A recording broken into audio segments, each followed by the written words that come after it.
makasalanan ako. Panginoon, ito yung cross sa aking noo. Puno ako ng kasalanan. Ako ay karapat-dapat sa tulong mo. Hindi ako nagmamalaki. Hindi pa ako santo. Puno-puno ako ng kasalanan. Tulungan mo ako, Panginoon. Yan ang pinaghihiwatig ng krus sa ating loob. Umaasa tayo sa kaligtasan, dala ng ating pagiging makatotohanan. Umaasa tayo sa pagliligtas ng Panginoong Jesucristo dahil hindi na tayo nagtatago sa mga tao.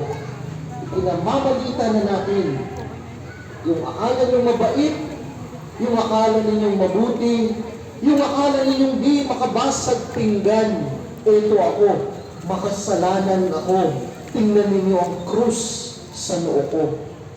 Pero dahil nga makasalanan ako, ang Diyos ay naparito sa akin upang maging kaligtasan ko.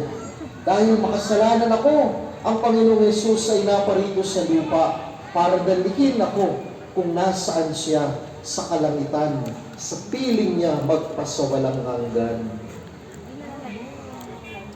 Kaya mga kapatid, sa ating paglalagay ng krus sa noo, hindi ito panamuti, hindi ito decoration, hindi ito basta lang ginagawa kapag Ash Wednesday.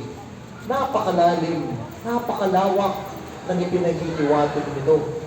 Napakatayog ng ating inaasahan mula sa Diyos dahil sa krus na ito.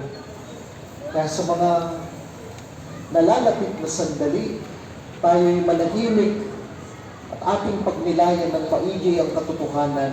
Tanggap ko na ba talaga na ako ay makasalanan? Tanggap ko na ba talaga na dahil ako ay puno ng kasalanan, naparito sa akin ng Diyos?